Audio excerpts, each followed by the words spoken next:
শিবচরের পাঁচচর গোলচত্বরে রাতের আধারে চলছে চাঁদাবাজি, প্রশাসনের হস্তক্ষেপের দাবি সাধারণ মানুষের।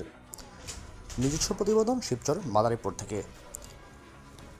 মাদারীপুরের শিবচর উপজেলার এক্সপ্রেস হাইওয়ের গুরুত্বপূর্ণ মোড় পাঁচচর গোলচত্বরে রাত নামলেই দেখা যায় বিভিন্ন চিত্র। বিভিন্ন যানবাহন থেকে জোরপূর্বক টাকা আদায় করছে একটি সংঘবদ্ধ চক্র। স্থানীয়দের অভিযোগ, প্রশাসন ও আইনশৃঙ্খলা রক্ষাকারী বাহিনীর চোখের সামনে এই ঘটনা ঘটলেও নেওয়া হচ্ছে না কোনো কার্যকর ব্যবস্থা। চাঁদাবাজির শিকার চালকরা আতঙ্কে। চালকরা জানান, ট্রাক, লেগুনা, পিকআপ এমনকি বাস থেকেও জোর করে আদায় করা হয় এই চাঁদা। গাড়ির ধরন অনুযায়ী 50 টাকা থেকে 200 টাকা পর্যন্ত দিতে হয় এই চাঁদা। কেউ চাঁদা দিতে অস্বীকার করলে তাদের সঙ্গে দুর্ব্যবহার ও হুমকি দেওয়া হয়।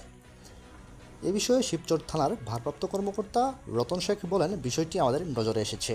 যদি কেউ অবৈধভাবে চাঁদা আদায়ের সঙ্গে জড়িত থাকে তাহলে তার বিরুদ্ধে কঠোর আইনানুগ ব্যবস্থা গ্রহণ করা হবে। আমরা ইতিমধ্যে গোয়েন্দা নজরদারি বাড়িয়েছি এবং অভিযান পরিচালনার প্রস্তুতি নিচ্ছি। সচেতন মহলের দাবি, সচেতন নাগরিক ও পথচারীদের প্রশাসনের কাছে দ্রুত এবং কার্যকর ব্যবস্থা গ্রহণের দাবি জানিয়েছেন, যেন অবৈধ চাঁদাবাজির এই চক্র নির্মূল করা যায়। 300 টাকা ছিলেন, 1000 টাকা খালি ভাই পরিচয় দিয়েছেন, আমি জীবন জানেন না, 1000 টাকা খালি ভাই গেল দেখতে আমি তো শুনতে চাই দিলাম না, আমি কি 300 টাকা লাগান